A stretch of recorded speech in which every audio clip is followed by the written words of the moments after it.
Bonjour, Urban Compost vous présente la vie des composts parisiens. Depuis 5 ans, des Parisiens, habitants, élèves, enseignants, animateurs et monsieur, madame, tout le monde vivent avec et au rythme de leur lombric. Voici leur témoignage. Ce qu'on peut dire, c'est qu'au début, il y avait quelques personnes dans l'immeuble qui avaient des doutes ou même un petit peu réticents parce qu'ils se demandaient comment ça allait évoluer. Et puis on se rend compte 3 mois après que ces personnes étaient enthousiastes et qu'elles étaient contentes de mettre ces déchets végétaux, et puis de brasser, et puis de participer en tout cas. Énorme, énorme. On fait un petit compost ici, mais ça veut dire tellement moins de déchets à brûler, ça veut dire une bonne terre, donc c'est extraordinaire. Ça me paraît important effectivement d'être vigilant par rapport à la trace qu'on va laisser et de réduire nos déchets, c'est primordial. Déjà, si on arrive à faire quelque chose au niveau de la rue Villot, je serais très contente. À Paris, je pense que ça peut se développer, mais sur la terre, je crois qu'il y a beaucoup de travail à faire encore. Et que si ce geste-là il était multiplié par 5, par 10, par 15, dans la rue, dans le quartier, dans la ville, ce serait encore meilleur et puis encore mieux pour l'avenir de tout le monde. Voilà, parce qu'il y a ici, dans cette copropriété, des enfants qui nous voient tous les jours maintenant trier, mettre au compost, remuer le compost et qui comprennent, qui vont comprendre dans quelques mois à quoi ça sert et ce qu'on fait et ce qui se passe et ce qu'on va faire de cette terre et qui, j'espère, auront le même geste plus tard. Donc c'est un tout petit geste pour les générations futures.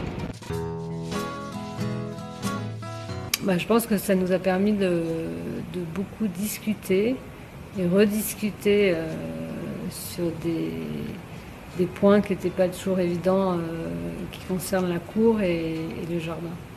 Eh bien pour nous déjà la convivialité, on s'est connus comme ça, et ensuite le souci d'éviter le gaspillage et de faire de plus en plus de recyclage. Pour nous, l'opportunité de rencontrer des voisins qu'on croise rarement parce qu'on a 2 corps de bâtiment.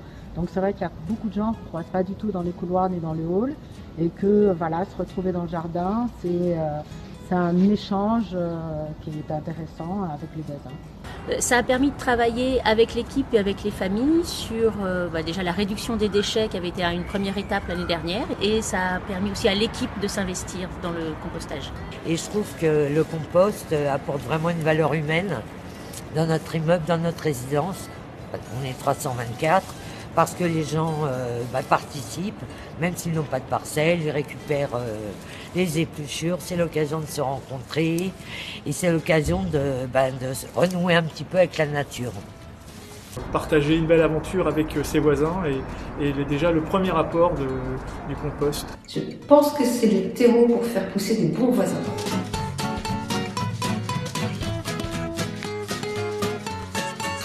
Comment dire? Alors pas trop d'amitié. Au début, les vers de terre, bof. Mais finalement, on se rend compte que c'est utile et qu'ils aèrent la terre et qu'ils sont très nécessaires à la terre. Notre compost est encore très très jeune, donc il n'y a pas vraiment d'habitants, mais on les recherche. On était très contents ce matin de découvrir le premier ver de compost. Une grande amitié, puisque maintenant je suis toujours très inquiète pour eux. Et quand je ne suis pas venue les voir pendant quelques jours, je me sens très coupable. On est très attachés, mais elles changent tout le temps. Et moi, j'aimerais bien que ça reste tout le temps les mêmes.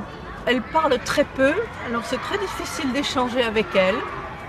Mais dans l'ensemble, je pense qu'elles font un travail sympathique, alors nous nous tolérons mutuellement.